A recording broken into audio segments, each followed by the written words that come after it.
oduu ammi lola raayyaatti sibiyyaati fannoo amaaraa gidduu deemaa jirugaa akkumatti fufee jira. Fannoon ammaan tana fannifamurra geessee jirti. Akka malee abdii kutattee jirti. Kanatti aansuudhaan Oromiyaa keessas iddoo garagaraa keessattuu godina Arsii shirkattee jechuudha. Hanga ammaan tana nageenyi hin argamne lola jechuudha. Raayyaatti sibiyyaati badda bilisummaa Oromoo gidduu deemaa jiru akkumatti fufee jira. Uummanni nagee dhabeeti akka malee jechuudha. Nageenyi isaanii biiroo jidduutti jechuudha aarsaa guddaa kafalaa jira. Garuu gaa Oromiyaa keessa silaa Oromoof waa kun hin malu. Lafa Oromiyaatiifis dhiigni yeroo hunda dhangalaasuun hin malu. Rabbi obbolaa walii galchee nagee haa buusu jenna nuti. Qaama lachuu qaama keenya beene jechuudha. Warri gama lamaan bee wal dhawaa jiruus Oromoo beene. Kanaafi ammoo Oromoon wal dhawuun nu quuqa nu laaleessa akka malee nu madeessaa jechuudha. Ammoo wal dhaba isaanii feenu Rabbi walitti haa fayyisu. Uummata keenyaafis Rabbi nagee haa kennu.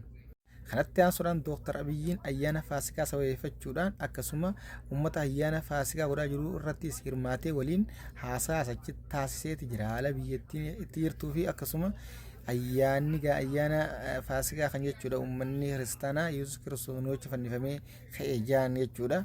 Inni isanii wajjin wal qabatee haasawaa hedduu taasisee ammoo amma gaasuni sun hanga xiqqaa malee guutuun gadi lakkifamne gadi lakkifame gaa. Afaan Oromootis isiniif hiinaa jechuudha.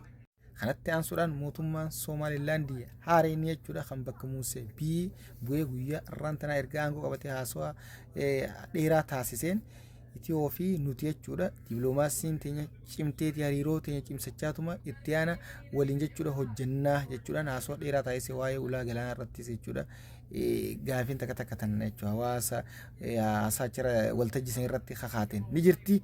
Kanaas gama jechuudha wanni hordofnee harkannee hanguma takka muraa tokko tan miidiyaa olii gad deemaa jirtu guutummoo jala buunee ka'isni gabaabnu ta'a maal taasisee jechuudha haasoo inni jechuudha biyya teenyaa fi jechuudha Somaalilaandii waliin biyya ollaa michummaan isiitis jechuudha akkaan cimtuu tan duraanis hariiroon teenya jabdu ammallee dippiloomaasiin keenya jechuudha kan cimsannee waliin itti fufnu ta'a jechuudhaan haasoo taasisee jira. Kanaas waa'ee ulaa galaanaa irrattis gaafiileen kaatanii jirti hanga san irra mummuraniin si'a ammallee gama jechuudha miitii yuutuubiin galakkifamuu dandeessi.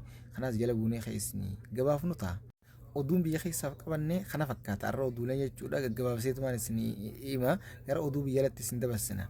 Mootummaan Raashiyaa jechuudha ayyaana Faasikaa sababeeffachuudhaan dhukaasa jechuudha Yuukireen irraa guyyaa lamaaf dhaabee jee labsee ture. Amma immoo mootummaan Yuukireen lakkii lola hin dhaabne aleellaa hin dhaabne jechuudhaan himateeti jira. Kun walii faallaa agarsiisa. Ammoo inni guyyaa lama Apireelii 19 kaleerraa hanga 20 takka jee iftaan akka waan eegaluu deemuuf guyyaa lama sadeen kana labse. Ammoo mootummaa Yuukireen guyyuma lamaan sanuu sadeenuma sanuu hin dhaabne aleellaa hin dhaabne jechuudhaan dubbatee himatee jira. Kanatti aansuudhaan humni waraana Israa'el guyyaa har'aan tanaa uummata jechuudha hawaasuma Israa'el kan ayyaana Faasikaa sababeeffachuudhaaf chaarjii isaaniitti jechuudha walgahee jiru itti seenuudhaan attaa jechuudha imaama isaanii maal jaaniin qeensi isaanii guddaa hunda qabanii jechuudha guuranii hidhatti guuraa jiran. Mootummaan Israa'el amantii kamiifuu jechuudha bakka hin qabu gizee kennu jechuudha.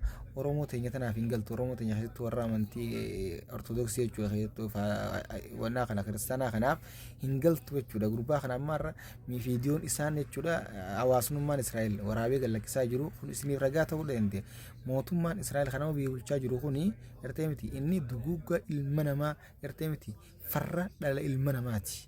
Kan akkasitti isin hubattanii ammoo akka nama wajjin dhaabbatu yeroo hunda cinaa ooriitan kun har'aan tana uummata jechuudha ayyaana Faasikaa sababeeffachuudhaaf chaarjii isaaniitti ol ga'ee jiru irratti jechuudha seenuudhaan hidhatti guuraa jiran kun ragaa isiniif ni taayyanneeti amanna. Kun cuunfaa oduu guyyaa har'aan tanaati. Oduun irraa qabne kana fakkaata. Kan biraatiin hanga deemutti sheer duutuudhaan facaasaadha. Oduuleen egaa nuti bireedduu gabaabduu haaree guyyaan isin biraan geenya namoonni haareen jechuudha. Nuti dabalamuudhaan gartee miti mallattoo gurraatti na subscribe godhaadha. Akkasitti gartee miti maamila keenya taadha isiniin jenna. Kan biraatiin hanga deemutti nagaan naaf tura. Assalaamu alaikum warahmatullahi wabarakatuh. Subscribe godhuun dagatina walroonni haareen hirmaanaa keessatti hedduu namatti galatooma.